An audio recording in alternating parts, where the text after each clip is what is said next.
NEWS.MC on Monaco Info is brought to you by Monaco Legend Properties.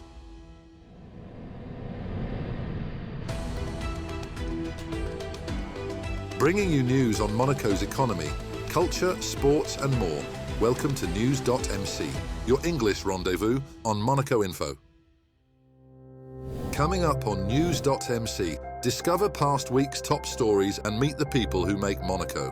My name is Louis Deletraz. I'm a professional racing driver and you're watching NEWS.MC on Monaco Info. What's been making headline in the past week? The 18th World Theatre Festival officially opened in Monaco on August the 20th with a vibrant performance by a Cuban troupe at the Théâtre de Variétés. Organised by the Studio de Monaco, the festival is the world's largest celebration of amateur theatre, bringing together 18 countries across 5 continents. Running from August 20th to the 27th, it transforms the Principality into a global stage for cultural exchange and creativity. The opening play, Serene, paid tribute to a legendary Cuban figure, captivating audiences with its emotional intensity. The festival offers a platform where passion, diversity and storytelling converge, highlighting the universal power of theatre and Monaco's ongoing commitment to fostering international artistic dialogue. Monaco's blackjack crew has set a new record in the Palermo Monte-Carlo regatta, crossing the finish line just before 3 a.m. on Thursday the 21st of August and beating their own previous time by over 5 hours. Skipper Tristan Lebrun and his 18-person team completed the 500-plus nautical mile course in 53 hours, 16 minutes and 53 seconds. In a bold tactical move, the crew opted for the longer eastern route around Corsica, sailing 30 nautical miles more than competitors, but maintaining enough speed to break the record. The race brought extreme conditions, from sweltering calm to violent storms. Lebrun credited the result to a perfect alignment of strategy, weather and teamwork. The win marks a major achievement for the Monaco-based crew, who will now spend September focused on maintenance and recovery after a physically and mentally demanding performance on the high seas. Meanwhile, Team Milizia, skippered by Boris Herman, finished 4th in the second stage of the Ocean Race Europe, arriving in Cartagena behind stage winner Biotherm. With 3 legs remaining, Milizia currently sits 4th overall in the general classification. The 80th Vuelta a España began in Turin on August the 23rd, with Monaco proudly in the spotlight. His Serene Highness Prince Albert II attended the Grand Départ, reinforcing the Principality's growing role in cycling ahead of hosting the race in 2026. Monegasque rider Victor Langelotti, racing for Ineos Grenadiers, also drew attention as a local hero aiming to finish the race and target a stage win. His Serene Highness Prince Albert II met with both Langelotti and fellow Union Cycliste de Monaco alumnus Brandon Rivera, celebrating their achievements and reaffirming Monaco's commitment to elite sport. With national pride on display and preparations underway for 2026, the Vuelta's opening weekend marked a strong showing for Monaco on the world cycling stage. His Serene Highness Prince Albert II's car collection is drawing record summer crowds, with over 2,000 visitors per day coming to admire the impressive array of historic and rare vehicles. Located in Port Hercule, the museum has become a must-see attraction for car enthusiasts and curious tourists alike, celebrated for its prestige, diversity, and impeccable preservation. Guests are captivated by the models on display, which span generations and styles, from early classics to modern exotics. The venue also features a special temporary exhibition running until September the 2nd, showcasing futuristic rover vehicles designed for space exploration. The enduring appeal of this collection underscores Monaco's deep-rooted passion for exceptional automobiles. The Colours exhibition at the Grimaldi Forum has become one of Monaco's standout cultural events of the summer, attracting more than 60,000 visitors since its opening. Organised in collaboration with the Centre Pompidou to mark the Forum's 25th anniversary, the show brings together modern masterpieces by Matisse, Picasso, Miro, Kandinsky, Chagall, Basquiat, and others. Works are grouped chromatically in an immersive experience that explores the role of colour across painting, design, and modern life. A unique sensory installation adds sound to the experience, linking 7 colours to 7 curated soundscapes.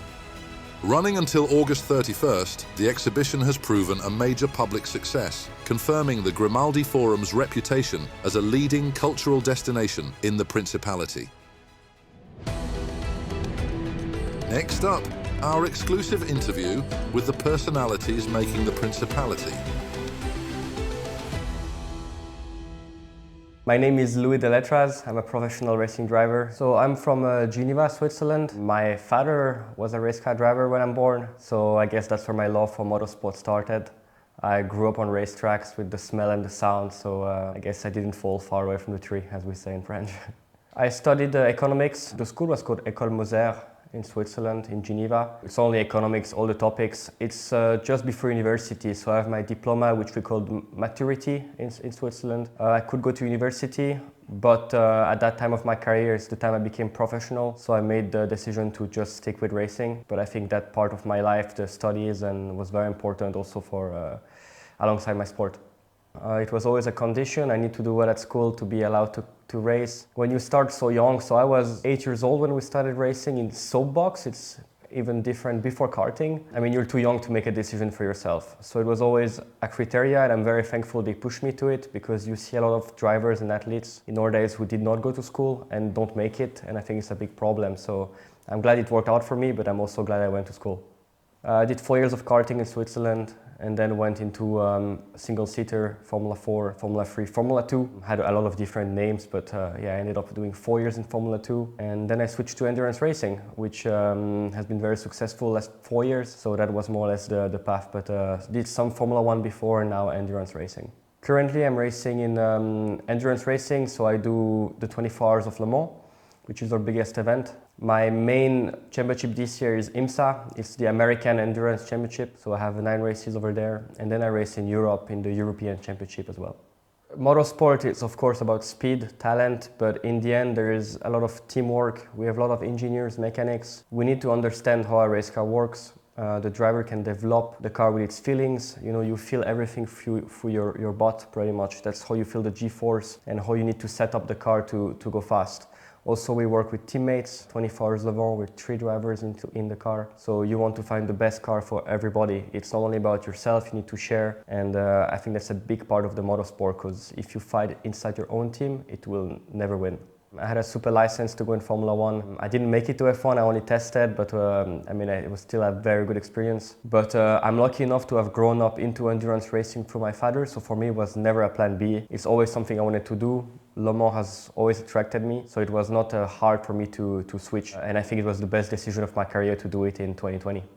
Le Mans is an amazing race and probably one of the best of the world because of all it involves. 24-hour racing, day, night, rain, dry, teammates. Obviously you get tired, high speed, low speed corners, obviously long, and you have traffic. You have a lot of, so I drive in prototypes. You have GT cars which are 20-30 seconds a lap slower than us, which you will overtake for 24 hours. And you have to obviously take care of it, and in all those corners is hard to manage sometimes. Right now, the endurance racing is probably in its golden age. My future hopefully will be the next 10-15 years in those championships with those hypercars. I currently drive for Cadillac in IMSA in America, which is a really great place to be, I believe. Ideally, I would like to do both the World Championship and the Endurance Championship in the same time. You see quite a few drivers that have been successful and made it to this age. Of course, sometimes they're becoming slightly slower on the one-lap performance, but in endurance racing, it's not what matters. What matters is on 2.5 hours, and experience is very important. So that's my target, being 40-45 years old in endurance racing.